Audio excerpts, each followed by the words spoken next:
Hey guys, it's Blake1138 back with the Grubee Skyhawk gt5 bike build.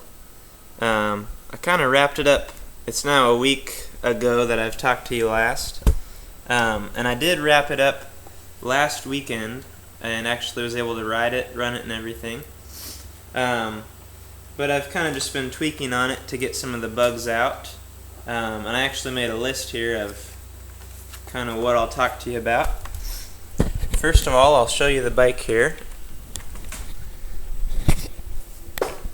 So there it is. It's not quite completed.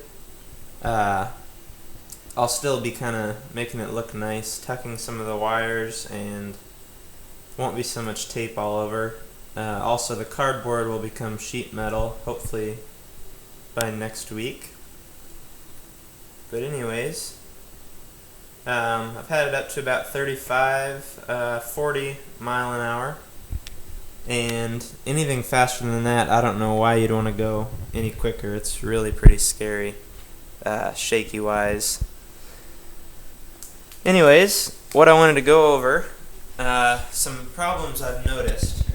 Here on the carburetor, to mount the carburetor to the intake, they give you this nylon bushing.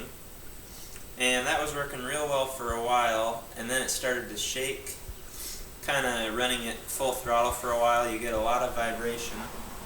And what actually happened is my carburetor would totally fall off of the intake, and the bike would die. So what I did yesterday, I tried rubber under there, I tried tape, everything else. Nothing would work, so I went back to that bushing. But what I did here, I don't know if you can see the slot there, right here in between where the screw will clamp down on the manifold. I went in there and I ground that out a bit so it's wider, and that way you can clamp down tighter and get a better seal there on the carburetor. And I think another thing, as I was tightening down, it's actually starting to strip that screw out.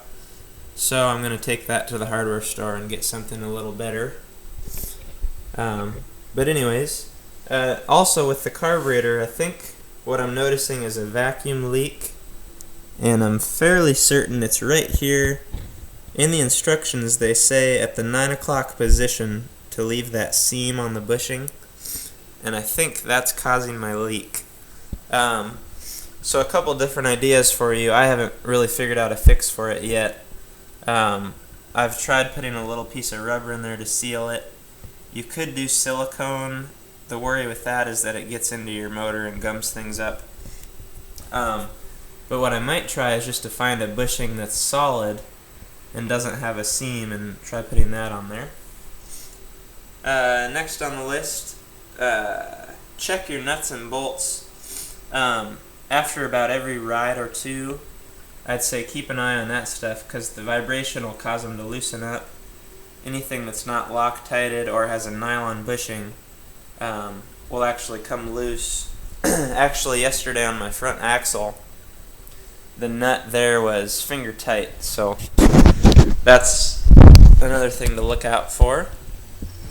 I've also got a compression leak, I think. Kind of what you'll notice is around the cylinder, and I can kind of show you too. I'm just trying to avoid the vibration on my camera. But you'll notice it gets kind of oily, or you'll see fuel or whatever else just kind of around in between the fins. And to me that means that there's a leak there. And to tighten that down, you can either tighten your head bolts, which is up towards the top is where you'd notice that leak, but I'm noticing mine towards the bottom, so you'd actually have to pull your crankcase apart to tighten those up, I think. So I'll get into that later.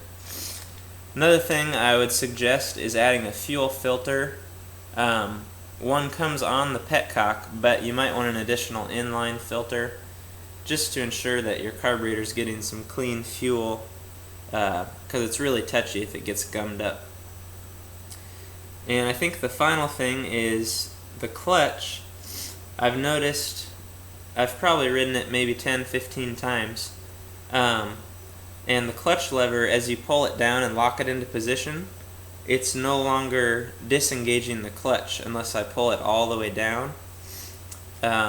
So what I did is just pulled that cable tight again.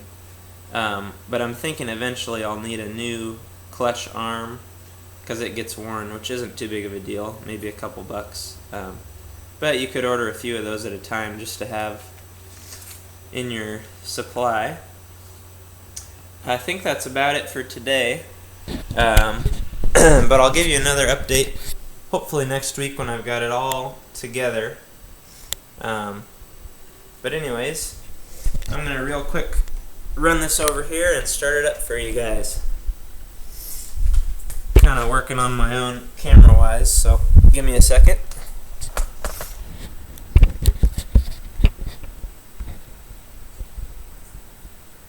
Alright, here we go.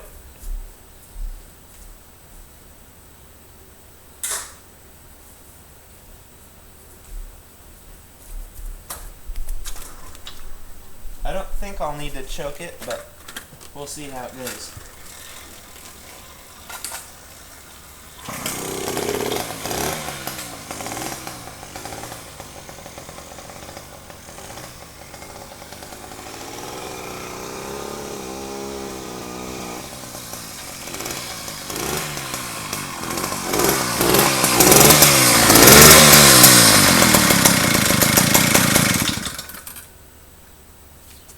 So there you have it. Just a quick little circle around the yard. Next week I'll have some more help on filming more of a ride. But so far so good, other than those few issues. But I wouldn't say it's that big of a deal. Just get those taken care of and you'll be good to go. Thanks a lot.